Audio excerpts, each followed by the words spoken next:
On January 16, the United States officially revealed the members of a newly created international panel designed to oversee post-war reconstruction and governance in the Gaza Strip, part of Washington's broader effort to stabilize the region after months of devastating conflict.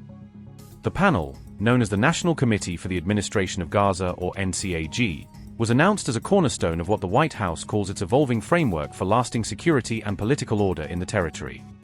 According to officials, the NCAG will operate under the supervision of the Executive Committee of President Donald Trump's symbolic Board of Peace, the body established during his 2025 Middle East initiative to coordinate diplomatic and reconstruction goals.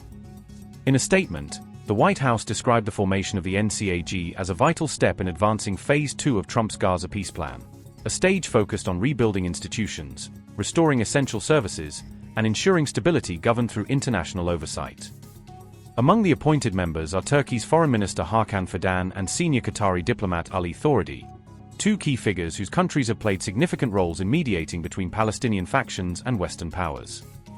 However, the inclusion of both Turkish and Qatari representatives could prove controversial, as Israel has long criticized the two nations for what it views as leniency toward Hamas and open condemnation of Israeli military actions in Gaza. Both Qatar and Turkey have remained among the loudest critics of Israel's military campaign in Gaza, consistently condemning the civilian toll and calling for international accountability over the humanitarian crisis unfolding in the enclave.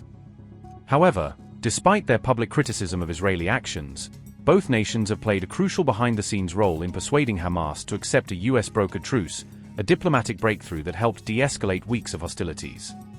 Alongside the involvement of Qatari and Turkish representatives, the newly formed panel also includes several of President Trump's most trusted advisors, as well as senior officials from the United Arab Emirates, Egypt, and the United Kingdom, underscoring a broad international coalition tasked with guiding Gaza's post-war recovery.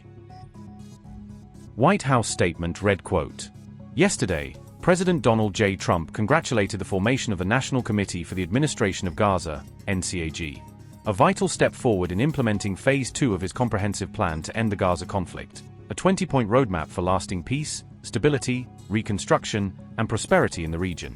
The NCAG will be led by Dr. Ali Sha'ath, a widely respected technocratic leader who will oversee the restoration of core public services, the rebuilding of civil institutions, and the stabilization of daily life in Gaza, while laying the foundation for long-term, self-sustaining governance. Dr. Sha'ath brings deep experience in public administration, economic development, and international engagement, and is widely respected for his pragmatic, technocratic leadership and understanding of Gaza's institutional realities. This milestone perfectly aligns with United Nations Security Council Resolution 2803, 2025, which endorsed President Trump's comprehensive plan and welcomed the establishment of the Board of Peace. The Board of Peace will play an essential role in fulfilling all 20 points of the President's plan, providing strategic oversight, mobilizing international resources, and ensuring accountability as Gaza transitions from conflict to peace and development. To operationalize the Board of Peace's vision, under the chairmanship of President Donald J. Trump, a founding executive board has been formed, composed of leaders with experience across diplomacy, development, infrastructure, and economic strategy. The appointed members are Secretary of State Marco Rubio, Steve Witkoff, Jared Kushner, Sir Tony Blair, Mark Rowan, Ajay Banga, Robert Gabriel. Each executive board member will oversee a defined portfolio critical to Gaza's stabilization and long-term success, including, but not limited to, governance capacity building, regional relations, reconstruction, investment attraction, large-scale funding, and capital mobilization. In support of this operating model, the chairman has appointed Aurier Lightstone and Josh Gruenbaum as senior advisors to the Board of Peace, charged with leading day-to-day strategy and operations, and translating the board's mandate and diplomatic priorities into disciplined execution. H.E. Nikolai Mladenov, an executive board member, will serve as the High Representative for Gaza. In this capacity, he will act as the on-the-ground link between the Board of Peace and the NCAG. He will support the board's oversight of all aspects of Gaza's governance, reconstruction, and development, while ensuring coordination across civilian and security pillars. To establish security, preserve peace, and establish a durable terror-free environment, Major General Jasper Jeffers has been appointed commander of the International Stabilization Force, ISF, where he will lead security operations, support comprehensive demilitarization, and enable the safe delivery of humanitarian aid and reconstruction materials.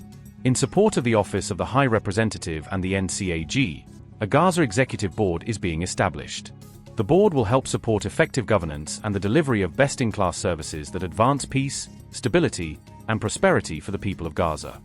The appointed members are Steve Witkoff, Jared Kushner, Minister Hakan Fidan, Ali Al-Thawadi, General Hassan Rashad, Sir Tony Blair, Mark Rowan, Minister Reem Al Hashimy, Nikolai Mladenov, Yakir Gabe, Sigrid Kaag. The United States remains fully committed to supporting this transitional framework, working in close partnership with Israel, key Arab nations, and the international community to achieve the objectives of the comprehensive plan. The President calls on all parties to cooperate fully with the NCAG, the Board of Peace, and the International Stabilization Force to ensure the swift and successful implementation of the comprehensive plan. Additional Executive Board and Gaza Executive Board members will be announced over the coming weeks. Analysts note that Trump's renewed focus on Gaza comes amid a broader recalibration of his Middle East strategy, particularly as his administration appears to be moderating its tone toward Iran, Israel's arch-rival.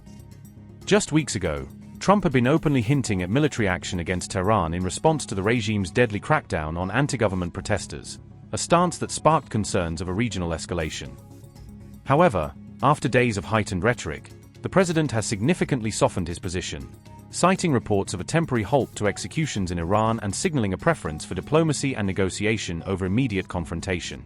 You urged protesters in Iran earlier this week to keep fighting in the streets and said that help was on the way. Is help still on the way, or has your bar we're going to see. As you know, Iran canceled the hanging of over 800 people.